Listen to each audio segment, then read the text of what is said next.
Paz e graça para você ligado nessa emissora. Começamos agora o seu programa de reflexão, entrevistas e debates de todas as noites. O assunto a ser discutido hoje é um dos mais polêmicos e que divide opiniões desde que ele foi lido, né, na carta aos Romanos. O assunto é o homem do capítulo número 7. Lá o apóstolo Paulo vem desenvolvendo o seu raciocínio a respeito da relação entre o pecado, a condenação, a graça de Deus e a salvação. E a certa altura ele descreve um homem, né, que ele chama de miserável. Ele diz que é ele, mas assim, é uma linguagem, na verdade, retórica, né? Não se pode afirmar que Paulo esteja falando dele mesmo. Pode ser que sim, pode ser que não. Mas a ideia que nós queremos discutir é a seguinte: aquela pessoa que ele descreve no capítulo número 7, e que você vai ver em detalhes na matéria de abertura e durante o debate, e que parece dividida. Parte dela aceita a lei de Deus como boa, legítima e desejável. A outra parte anseia por obedecer à lei do pecado, né? A transgressão a Deus e por aí vai.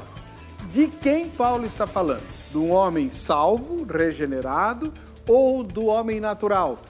O ser humano que ainda não conheceu o poder regenerador do Espírito Santo, o poder transformador do novo nascimento por meio da conversão a Cristo Jesus. Essa discussão é antiga e nós vamos pautá-la mais uma vez, atendendo a inúmeros pedidos dos nossos telespectadores e das nossas telespectadoras. Essa é uma dúvida que muita gente tem. Muita gente sincera que estuda o livro de Romanos e que quer saber, afinal de contas, o homem regenerado pode ter esse tipo de dilema ou isso é apenas para aquele que ainda não encontrou o Evangelho de Jesus? Está no ar o Vejam Só.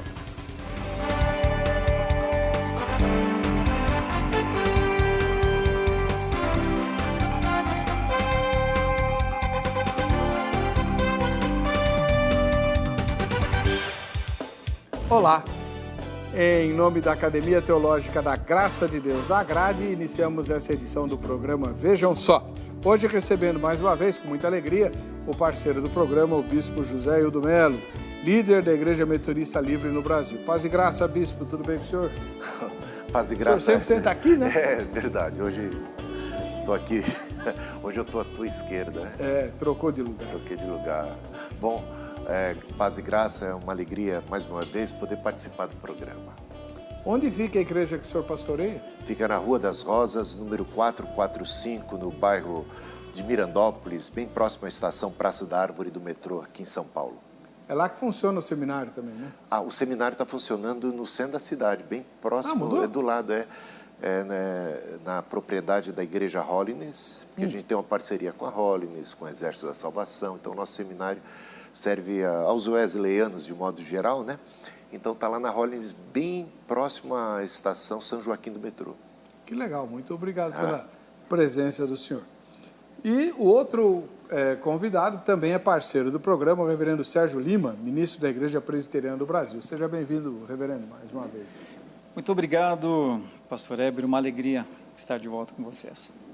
E a igreja que o senhor pastoreia fica onde? Igreja Presbiteriana de Santo Amaro, no centro do bairro Santo Amaro, Largo 13, muito próximo ali da nova estação Adolfo Pinheiro do metrô. Que bom. Muito obrigado pela presença do irmão. Obrigado. Vamos ver o que o nosso Zeca coloca para a gente entender, ou pelo menos de forma introdutória, a questão, e depois ouviremos as ponderações dos nossos convidados no Vejam Só.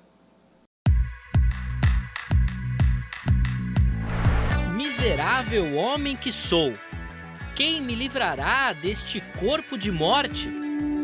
O texto é muito bonito. Fala sobre a grande fraqueza do ser humano. Porém, junto com ele, aparece uma grande dúvida. Uma questão interpretativa que pode alterar todo o sentido da passagem. Paulo fala dos salvos ou dos perdidos? As duas grandes vertentes sobre esse texto divergem sobre quem é o destinatário desse versículo. Paulo aqui fala sobre a dificuldade do cristão em ser fiel ou do ímpio, que está perdido e não consegue se aproximar de Deus. Essa questão Apesar de parecer simples, muda totalmente a perspectiva e análise do texto e automaticamente muda completamente a aplicação. Vamos observar cada uma das correntes sobre análise nesse texto. Para aqueles que acreditam que o versículo fala dos perdidos, a ideia é que o cristão era miserável anteriormente. Estávamos mortos em nossos delitos e pecados, mas agora não estamos mais. Logo, nesse trecho, Paulo está tratando o perdido, que reconhece seu pecado, mas não encontrou a Cristo.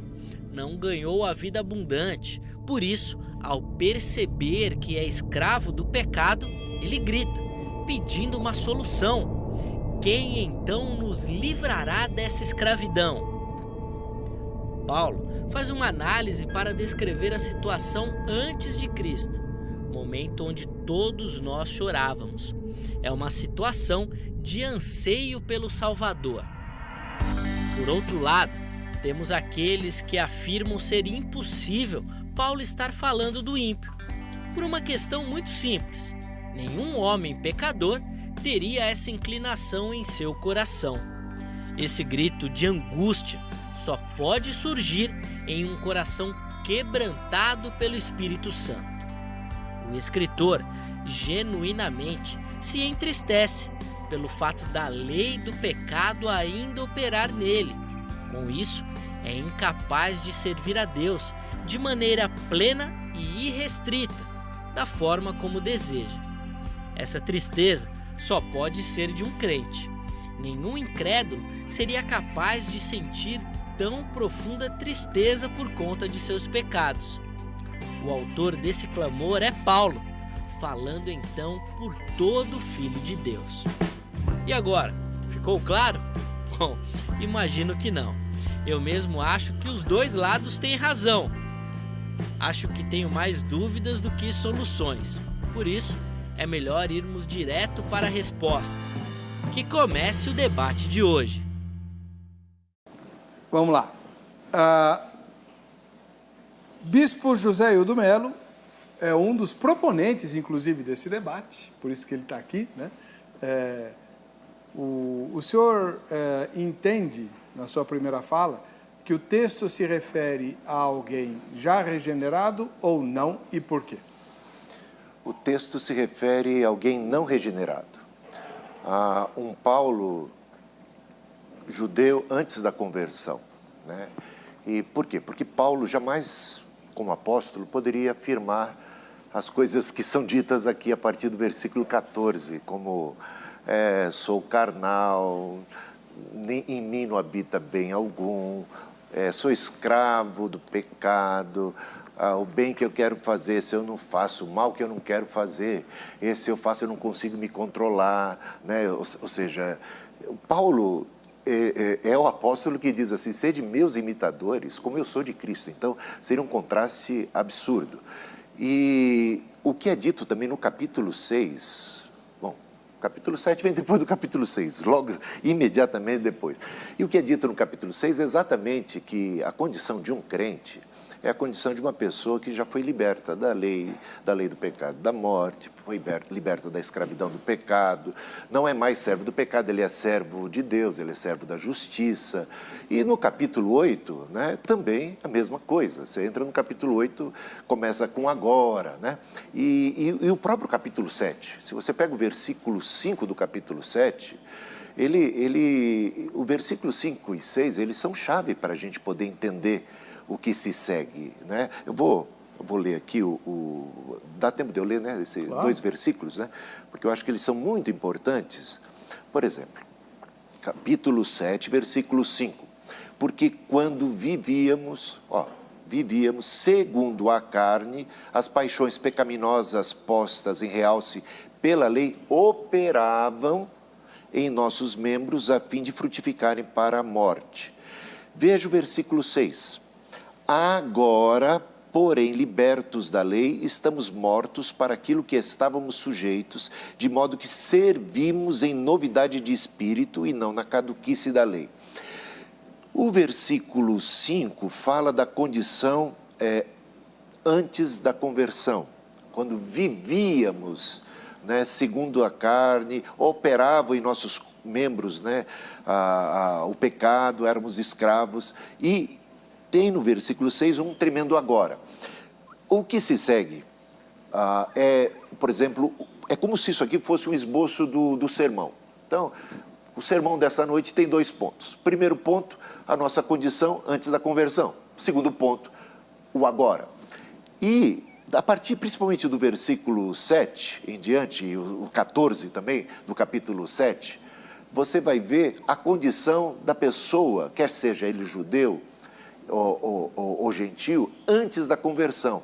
É descrito o estado de que ainda está debaixo da escravidão do pecado. A partir do capítulo 8, como é que começa o capítulo 8? Agora, tem esse agora. Então o contraste é muito grande. E Paulo já tinha estabelecido esse contraste, e por isso ele pode com tranquilidade usar um eu, mas um eu retórico, para dar mais vivacidade à coisa, né? E a retórica é usada em Romanos, assim, você pode fazer um estudo de Romanos na base da retórica, como Paulo coloca um interlocutor, coloca, né? Ou seja, é muito interessante também observar por esse lado. Então, jamais Paulo poderia estar afirmando as coisas como a sua condição de apóstolo, porque nem mesmo um crente pode viver como escravo do pecado. Ele já foi liberto e deve viver em Cristo, deve viver na luz, deve andar segundo o Espírito e não segundo a carne.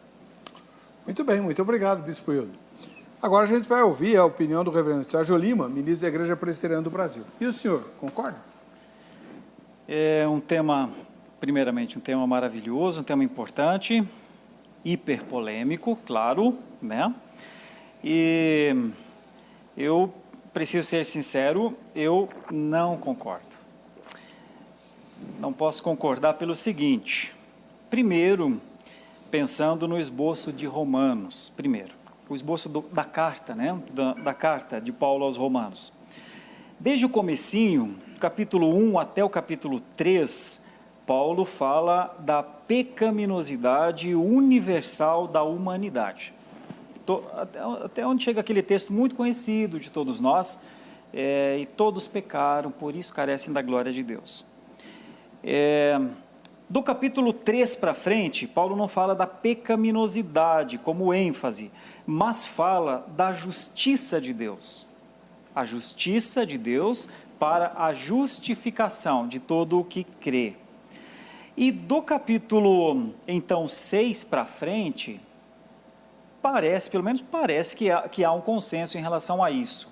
O tema dominante é a graça de Deus reinando através da sua justiça, ou seja, pela justiça de Deus, os homens passaram a usufruir a graça de Deus. E esses 3 capítulos, então, o capítulo 6, o capítulo 7 e o capítulo 8, parecem mostrar, por exemplo, que o domínio do pecado é quebrado e que a influência do pecado é diminuída do ponto de vista do seu poder absoluto, por exemplo. O capítulo 7 parece mostrar, e é aí que nós discordamos, eu e o bispo, embora eu esteja numa situação perigosíssima aqui.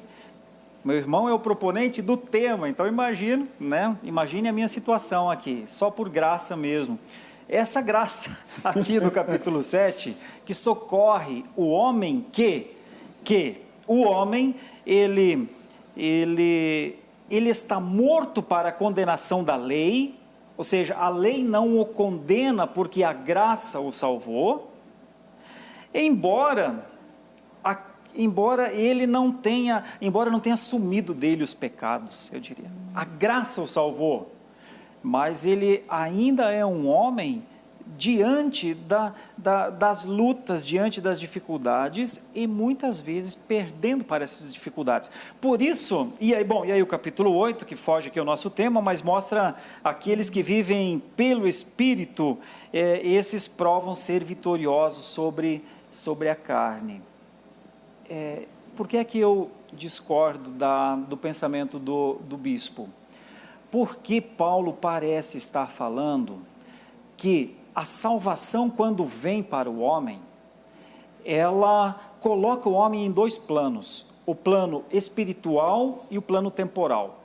No plano espiritual, quando a salvação vem, a salvação é pela graça, no plano espiritual, o homem já está regenerado. Que é a diferença, regenerado ou natural?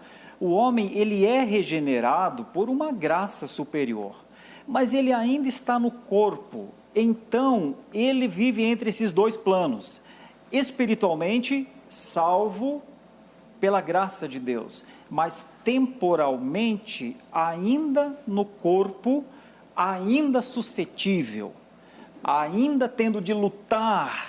Por isso, parece que Paulo diz: triste homem que sou, e é uma tristeza. Todo cristão parece carregar uma tristeza. A maior tristeza do cristão são os seus pecados. Ele não quer cometer os pecados porque a sua mente, ela está para o Senhor. Mas quando ele vê, não é que ele vê antes do pecado, quando ele vê, ele já cometeu o pecado. Então, a minha linha de raciocínio é assim: esse texto está falando para o homem regenerado, sim, para cristãos como esses que estão nos assistindo agora, mas é para cristãos regenerados espiritualmente, contudo vivendo temporalmente no corpo e enfrentando as suscetibilidades do pecado enquanto ainda estamos neste corpo.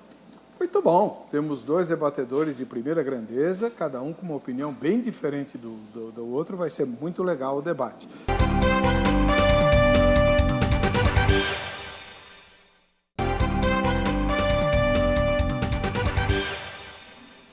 O tempo passa, mas ele não precisa deixar marcas. Paz e graça, Edeli. Paz e graça, tudo pastor, bom? exatamente falou e falou muito bem. Estamos vivendo cada vez mais, temos que viver mais e melhor. Verdade. Porque quem é que não gosta de se olhar no espelho e se sentir rejuvenescido, né? Ter a pele cuidada, porque afinal de contas é o nosso cartão de visita. Pois é. E olha, para de se preocupar com isso. O que te preocupa? É aquela linha de expressão?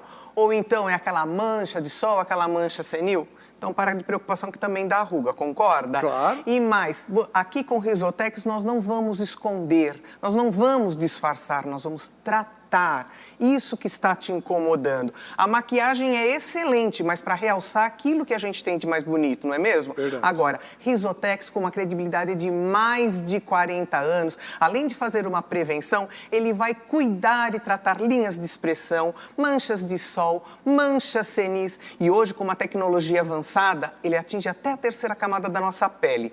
O que significa que até as rugas mais profundas, com o uso diário de Risotex, vão sendo amenizadas. Viu só como você já deveria estar usando o Risotex? Tá aí, ó, esse final de ano, excelente presente. Excelente presente. Então, o que é que você está esperando? Ligando agora no 0800 770 3300. Eu já digo uma coisa para você, pastor. É um preço convidativo o Risotex, mas se você pedir o kit econômico, ele está com um desconto maravilhoso. São 5 Risotex que você vai receber, tratamento para mais ou menos uns 6 meses. Isso se você não quiser presentear, não é? Formas de pagamento facilitadíssimas. Agora você não paga nada. Pode ser no boleto, pode ser no cartão de crédito, pode ser no nosso próprio carnê. E você que define a primeira data de pagamento. E se for uma das 50 primeiras a ligar agora, você que está vendo a gente aqui, escolhe um presente. Mas não pode deixar para depois, tem que ligar agora. 0800... Escolhe? Escolhe o presente. Ei, e não é maravilha. brinde, é presente. 0800 770 3300. Aí vem o verão aí, você já se protege do sol, dos problemas e vai ficar mais bonito e mais bonita para servir melhor a Deus. Não é verdade? Exatamente. Obrigado. Amém, senhora. Vamos ver a nossa enquete do programa de hoje.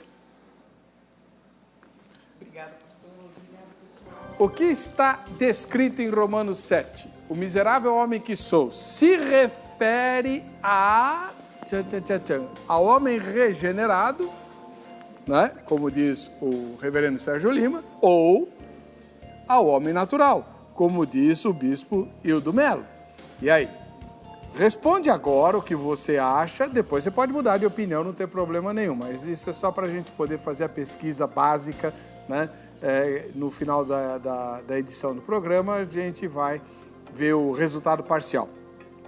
Bispo Hildo, Os argumentos do reverendo Sérgio são fortes. O senhor se convenceu? Bom, eu concordo com o reverendo Sérgio em que a batalha continua, em que estamos ainda num corpo mortal, corruptível e somos suscetíveis a tentações, estamos rodeados de muitas fraquezas. Eu concordo plenamente e por conta disso, nós, humanamente falando, não podemos viver o cristianismo nessa carne, né? Agora, há uma promessa que se cumpre no Novo Testamento, uma promessa que encontramos em Jeremias, capítulo 31, e Ezequiel, capítulo 36, que se cumpre no Novo Testamento com o derramar do Espírito Santo, com a obra de regeneração, que é a promessa de um novo coração, que Deus colocaria dentro de nós o seu Espírito e faria a partir do Espírito e não a partir da lei, porque eu acho que esse é todo o debate ali, né? Que a lei não é caminho de salvação e também a lei não é caminho de santidade. A lei acaba revelando o próprio pecado, ela potencializa o pecado, porque quando você conhece e não cumpre, aí você se torna muito mais culpado. Então, de fato, a lei, ela simplesmente informa, mas o Espírito regenera, o Espírito transforma. Então, a promessa de um novo coração e de um Espírito que faria com que andássemos nos estatutos, faria com que conseguíssemos cumprir a vontade de Deus ali expressa na lei, que é boa, perfeita e agradável. A lei em si não tem nada de mal, ela é a expressão da vontade divina. O mal está em nós, na nossa carne, por causa da tendência à desobediência, à rebeldia. Pelo Espírito, o Espírito agora vai governar a carne. Então é possível andar no Espírito e mortificar as obras da carne. Agora, eu concordo com ele no sentido de que, realmente, porque ainda estamos no corpo mortal, nós precisamos vencer. Por isso há tantas exortações para não dar lugar à carne, para não dar ocasião ao pecado, para a gente andar no Espírito, para a gente se revestir de toda a armadura de Deus. E agora a gente tem que saber que as armas da nossa milícia não são carnais, antes são poderosas em Cristo, para a gente poder viver uma vida de vitória, para a gente poder viver uma vida de santidade. Não na carne, mas pelo Espírito de Deus. Em Romanos 8, versículo 4, a gente encontra o seguinte: a fim de que o preceito da lei se cumprisse em nós. Então, Paulo fala que aquele miserável homem que sou, quem me livrará do corpo dessa morte? Ele é suplantado, essa é a expressão da pessoa tentando viver a vontade de Deus, tentando viver a lei, seja ele um judeu ou alguém que tenta viver a vontade de Deus, na base da sua própria força. Então ele percebe que o seu fracasso pessoal, então ele clama por misericórdia, ele reconhece que ele é incompetente, então que ele está perdido, que não há esperança. Ele clama, é o Isaías antes da purificação da obra do Espírito, clamando: ai de mim que sou pecador, habito no meio de um povo de impuros lábios, os meus lábios também são impuros. Veja, versículo 4 do capítulo 8, a fim de que o preceito da lei se cumprisse em nós, que não andamos segundo a carne, mas segundo o Espírito. E ele diz que se a gente andar, versículo 13, segundo a carne, a gente caminha no caminho de morte. Ou seja, o apóstolo Paulo está escrevendo aos cristãos em Roma e os está exortando sobre o perigo deles, cristãos, acabarem andando na carne e não no Espírito. Porque se eles caminharem no caminho da carne, derem ocasião à carne e se conformar: miserável homem que sou, o que fazer, eu sou carnal, vendido ao pecado, eu não posso. Então, se conformarem com essa situação, eles vão viver no pecado. E vivendo no pecado, eles caminham no caminho de morte, e não é de morte física, é morte espiritual. Esse é o perigo, porque morte física, mesmo que anda no Espírito, vai experimentar. A gente não escapa da morte física, nem sendo santificado, andando no caminho da santificação pelo Espírito Santo de Deus. Então eu vejo nitidamente que a batalha, a gente vai ver isso em Gálatas, existe a batalha da carne contra o Espírito, as obras da carne ali são alistadas e os frutos do Espírito, mas para que a gente ande em Espírito, assim como a gente nasceu do Espírito, que a gente ande em Espírito. E isso é possível. E é possível porque a obra de regeneração é uma obra tremenda, né? Não por obras de justiça praticadas por nós, mas pela sua graça, pelo lavar regenerador e purificador do Espírito Santo que Ele derramou sobre nós abundantemente, o que nos capacita a uma nova vida. É possível, é pelo Espírito Santo de Deus, não por nós, né? Para que ninguém se glorie. A própria obra do cristão é fruto do Espírito Santo. Então, isso é possível pelo Espírito, e pela carne nós estamos realmente fadados ao fracasso. Bom, reverendo Sérgio, faço ao senhor a mesma pergunta. Será que as ponderações do bispo o convenceram? E, se não o convenceram, como é que o senhor explica que Paulo esteja falando de um homem regenerado com todos esses problemas de Romanos 7, e ainda assim manda os crentes serem imitadores dele, como o bispo mencionou?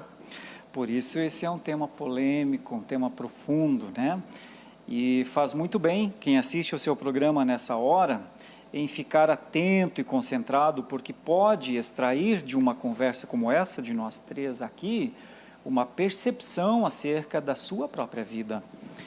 Eu olho para esse texto, pastor Heber, e me vem à mente o seguinte: a justificação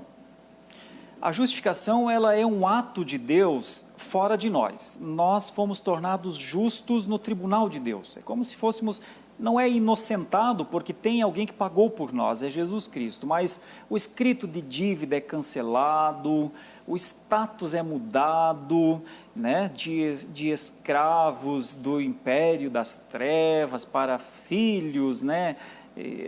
É uma história linda, transformacional, tudo é maravilhoso na justificação, é perfeita a justificação, é um ato, Deus justificou, justificado está, nada pode ser mudado. Só que, quando acontece a justificação em nós, na nossa conversão, que nós também chamamos de momento da regeneração, quando essa conversão é verdadeira, né? Que é aquele ato gracioso de Deus, de mudar a nossa mente, como o bispo falou, de nos dar um olhar novo sobre as coisas de Deus. Isso é o começo evidenciado, perceptível da nossa conversão. Tudo isso é muito maravilhoso, mas tem uma coisa que praticamente, assim, só começou, é a santificação.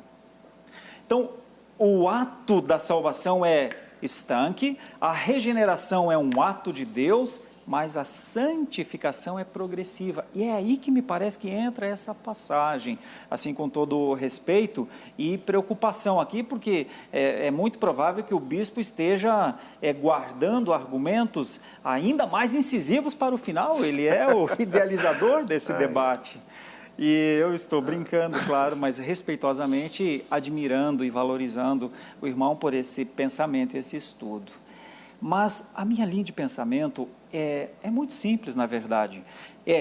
A justificação aconteceu, mas a santificação só começou. E quando a gente é convertido num primeiro momento, a gente acha que tudo mudou e que a gente, inclusive, está perfeitamente santificado e que a gente vai ser forte e que nada vai nos derrubar, né? Mas, conforme os dias vão passando, nós vamos percebendo, principalmente no começo, que a gente ainda comete algumas coisas das coisas que a gente fazia antes. E algumas delas nos acompanham por décadas. Homens regenerados, mas homens que carregam o ainda não consigo. O nosso peso, a nossa carga, não é necessariamente alguma coisa que nos impede de chegar, porque a glória, ela está prometida, ninguém nos detém, mas nós carregamos uma angústia de alma, um conflito, nós vivemos numa tensão, porque nós sabemos, isso que o bispo falou, nós sabemos que o Espírito milita contra a carne, nós sabemos que a carne deve perder, mas que coisa, de onde vem essa força? De repente a carne venceu de novo, como é que pode? Parece que é isso que Paulo está explicando aqui. Fiquem muito atentos, telespectadores, muitos se acham acima do poder do pecado só porque são crentes, e o poder do pecado, ele tem ainda no nosso corpo, por conta das leis mortais, por conta do aspecto degenerativo que nós temos, ninguém de nós pode impedir a morte de chegar, por exemplo. Por conta desse tempo que nós vivemos, o pecado continua sendo aquele que nos persegue. Tanto é que o autor aos Hebreus diz: olha na luta, olha na maratona que vocês tenham, o pecado tenazmente se assediará a vocês. Então, o nosso desafio é esse. Na minha opinião, essa é uma passagem para que os cristãos se preocupassem sobre como eles têm lidado com esse inimigo que faz separação entre nós e Deus, esse inimigo que nos tira da intimidade com o Senhor, para que não flertemos com o pecado, para que não desvalorizemos o pecado, para que não achemos que o pecado é alguma coisa que a gente determina e diz: parou, isso não tem poder sobre mim. Quando, na verdade, a palavra de Deus diz que nós temos que tomar cuidado com coisas que são até anteriores ao pecado. Por exemplo, a cobiça. A cobiça por si só, ela não parece ser grave, mas o cobiçar dá espaço ao pecado de tal maneira que ele gera a morte depois, diz o texto. Então, a minha leitura, finalizando essa ideia, a minha leitura é que Paulo está falando: a justificação já aconteceu, mas a santificação só começou. Vocês estão regenerados, como disse Pedro na primeira carta, no capítulo 1, dos versículos 3 para frente. Ele nos regenerou, mas logo depois, se não me falha a memória, no versículo 7 ou 8, ele disse: no entanto, no tempo presente, vocês terão muitas aflições. Eu penso que está situado aí a palavra de Paulo. Ele é crente, ele já está velhinho nesse momento da vida, mas ele ainda é um pecador. Por quê?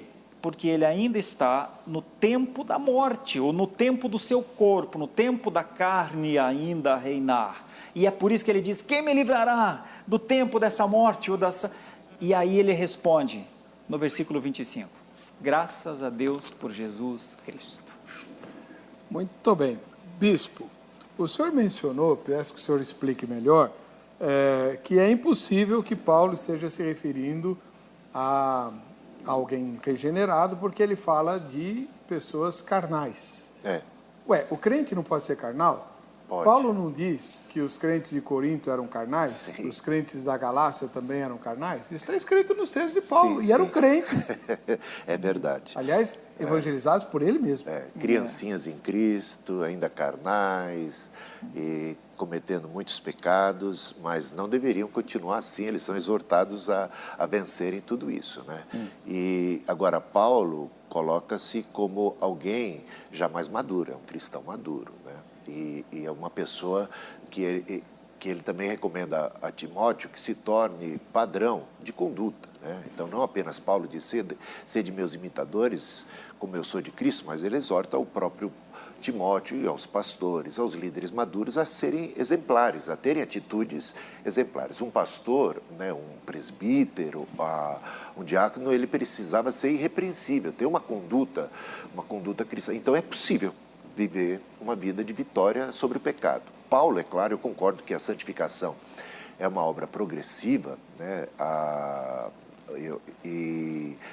Agora, eu lembro as palavras de Paulo: não que eu tenha alcançado a perfeição, né? Mas uma coisa faço, deixando as coisas que para trás ficam, rumo para o alvo.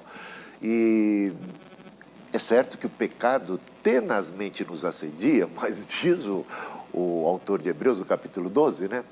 Visto que estamos rodeados de uma nuvem tão grande de testemunhas, a quem ele se refere? É exatamente aos heróis do passado, que estão ali alistados no capítulo 11 de Hebreus, e que venceram, e que servem de modelo para nós. Estão colocados ali, são heróis da fé, mas que pela sua fé tiveram uma vida de vitória. E enfrentaram, inclusive, perseguição, mortes, martírio.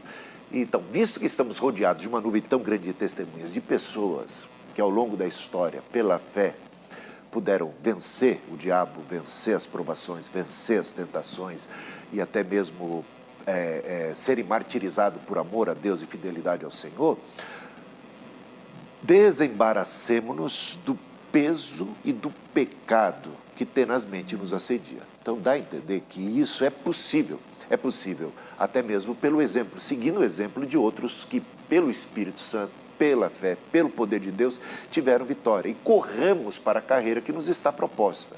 Então, a santificação, o tema da santificação, você vai encontrar, assim, de maneira abundante, uma chamada à santificação. Jesus nos chamando para a santificação, reafirmando aquele mandamento antigo de sermos perfeitos, de sermos santos, como Deus é santo. Mas isso é impossível. Sim, o que é impossível para os homens, o que é impossível pela carne, é possível para Deus. E essa questão do Espírito Santo, pelo Espírito a gente pode cumprir aquele preceito da lei, coisa que era impossível na carne, porque a carne é enferma, mas pelo Espírito Santo alguma coisa possível. Então a gente não pode entregar os pontos. É verdade, quem disser como cristão que não tem pecado está mentindo, e nós estamos rodeados de fraqueza, mas no mesmo texto essas coisas vos escrevo para que não pequeis. E se a gente tem o Espírito de Deus, nasceu de novo, não vive na prática do pecado. Então esse é o mesmo ensino. Você vai ter que saber o seguinte: nós estamos sujeitos à queda? Estamos, mas não, aquele ao Deus que nos guarda de tropeçar, para nos apresentar puros. Então é possível, pela ajuda de Deus, vivermos a vida de vitória, até os jovens. O senhor viu que o senhor caiu aqui, agora em contradição eu tenho que chamar o intervalo, mas eu olha acho que não, é só uma questão de entender Por que direito. Essa tensão que o senhor reconhece nos outros textos do Novo Testamento não pode estar em Romanos 7, mas isso o senhor responde no próximo bloco, a gente vai para o intervalo, voltamos já.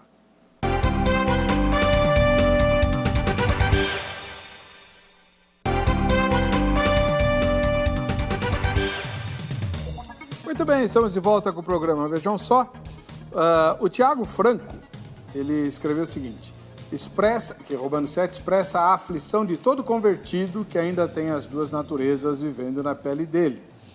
Porém, a velha natureza causa nele tristeza e asco. O senhor mesmo, bispo, e depois o senhor vai falar, tá, reverendo? Reconheceu que essa tensão entre o crente convertido que quer servir a Deus, mas não consegue, existe nos outros textos, mas em Romanos 7 o senhor não admite. Eu não admito pelo seguinte, porque ali, veja só o que é dito ali, né?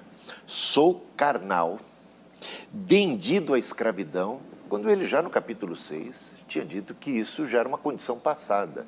Éramos escravos do pecado, agora não somos mais escravos do pecado. Mas é dito ali no capítulo 7, vendido à escravidão do pecado, não faço o que prefiro, e sim o que detesto. Então imagina o seguinte, o apóstolo pode dizer, não quero adulterar, detesto adulterar, mas adultero. Essa condição de um cristão, e aceitável, fazer o quê? Está na carne é fraca, e a gente vê esses papos furados, a carne é franca, meu irmão, não quero fazer fofoca, mas dá uma coceira na língua. Então, ser condescendente com isso e usar esse texto, porque muitas vezes esse tipo de... Se Paulo era assim, então o que dirá eu? Quem sou eu? Sou novo convertido e tal. Então, se essa era a condição de uma pessoa, de Paulo falando em primeira pessoa, uma descrição autobiográfica da sua condição, do seu conflito. Aqui se trata de uma pessoa que na escravidão do pecado ainda, né? O pecado habita em mim. E já no capítulo 8 é dito que quem habita em mim é o Espírito Santo. Eu sou governado pelo Espírito Santo, não pela carne, né? E também, porque eu sei que em mim, isto é, na minha carne, não habita bem nenhum, me faz prisioneiro da lei do pecado. Então, essas expressões são, descabidas para uma pessoa do naipe do apóstolo Paulo. Talvez caiba para alguns cristãos em Corinto, mas que vão aprender que o que eles estão vivendo é fora do propósito de Deus para a vida deles, e aquém do potencial deles, que eles são templos do Espírito Santo e não deveriam estar entregando o corpo deles para pecaminosidade, entendeu? Então é isso. Perfeito. Reverendo. Sabe, é bonito ver como Paulo reconhece o que Deus fez com ele, porque Paulo era um errante, era um insolente, indolente, ele diz, né, quando ele fala, se quiserem saber quem eu sou, eu digo para vocês, eu era um insolente. E quando aconteceu a conversão em Paulo, uma das primeiras coisas que Paulo aprendeu foi a dádiva da dor. Ananias chegou para dar um recado de Deus. Deus mandou dizer que você vai ver o quanto importa sofrer por causa dele. E no primeiro momento, Paulo certamente glorificou a Deus por ter sido alcançado por Jesus no caminho de Damasco, mas logo depois ele ficou cego, porque naquele momento ele ficou cego e teve de experimentar a dificuldade do que foi lhe imposto naquele momento. Paulo tinha, desde muito cedo, uma consciência muito elevada sobre isso, que é a lei espiritual de Deus. Paulo sabia que havia sido alcançado por essa lei.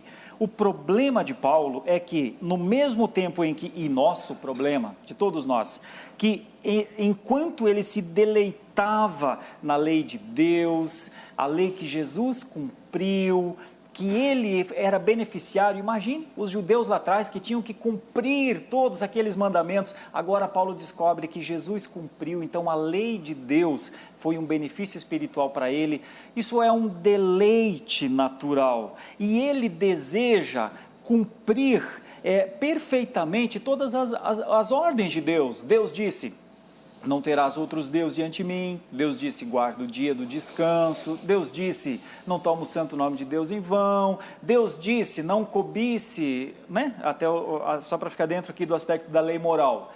Qual é o problema de Paulo? O problema de Paulo é que ele quer cumprir isso e fica aflito porque o pecado perturba isso. O pecado perturba. Então, por causa dessa perturbação, ele diz assim: olha, eu tenho o desejo de adorar a Deus, mas eu durmo, vamos dizer assim, teoricamente. Eu tenho o desejo de ficar o tempo inteiro glorificando ao Senhor, mas quando eu me vejo, eu estou querendo matar um daqueles que me fizeram mal na minha caminhada. Olha, eu quero plantar igrejas. Ele deve fazer a escolha por adorar ao Senhor e glorificar ao Senhor com os seus atos. Então, o meu ponto não é como se eu estivesse dizendo que o pecado não é um problema e nós podemos pecar livremente, porque desde que temos a graça, temos a salvação, estamos livres para fazer isso. Jamais, ao contrário. Toda aquela mente que já está em Deus pela salvação de Cristo Jesus, ela também anseia por glorificar a Deus no seu corpo. Só que ela, vez por outra, às vezes mais do que vez por outra, não consegue. E é nesse ponto que o crente não está livre do pecado, na minha opinião. Mas ele tem que lutar contra o pecado, mas ele não está livre do pecado. O que é que nós temos de garantia? A garantia que os nossos pecados, o pecado que nos levava à morte, está quitado. Ele não tem esse poder sobre nós mais, como tinha. E em relação aos pecados do nosso dia a dia, da nossa vida, de acordo com a nossa santificação, que é o Espírito habitando em nós, dominando a carne, mesmo que em meio à luta e à guerra constante do Espírito contra a carne, porque é uma guerra mesmo dentro de nós, mas enquanto vivermos, essa guerra haverá. Vamos ver como é que os crentes comuns e outros não tão comuns responderam à pergunta do Zeca na Crentolândia. Paulo está falando do homem regenerado, convertido, ou falando do homem natural, aquele que ainda não conhece a Jesus? Eu acredito que seja do homem regenerado, porque mesmo regenerado, nós somos capazes de cair, de pecar e de errar. Se não fosse pela graça do Senhor Jesus, nos renovando, nos perdoando todos os dias, com certeza nós perderíamos essa maravilhosa graça. Não, é que ele seja natural porque ele reconhece que só com o Espírito Santo que ele consegue, através do sangue de Jesus, ser justificado e ser justo, né? Mas o homem natural não, ele é um miserável e ele reconhece que por si só, a miserabilidade dele fala muito mais alto. Até porque o apóstolo Paulo, ele entende que a igreja já está nas regiões celestiais. Ele escreve isso em Efésios, no capítulo 2. Que a gente já está sentado com Cristo nas regiões celestiais. Então, é claro que ele está falando de uma condição humana, né? Do homem regenerado convertido. Eu acho que ele está falando no geral, né? Ou pecador ou aquele já está tendo uma transformação de vida. Acho que no geral ele está se colocando em um todo, né? Eu acho que ele fala daquele que não conhece a Jesus. Porque aquele que conhece a Jesus, nova criatura é, ele já conheceu a verdade e a verdade vos libertará. Divide mesmo, né? Que coisa. Alex Gouveia publicou o seguinte: ao homem que ele foi em toda a sua existência. Essa ideia de que a pessoa se converte e vira um supercrente, imune ao pecado, é uma total falácia. A Bíblia fala, somos todos pecadores, porém com consciência do que é certo e errado e com livre-arbítrio para pecar ou não.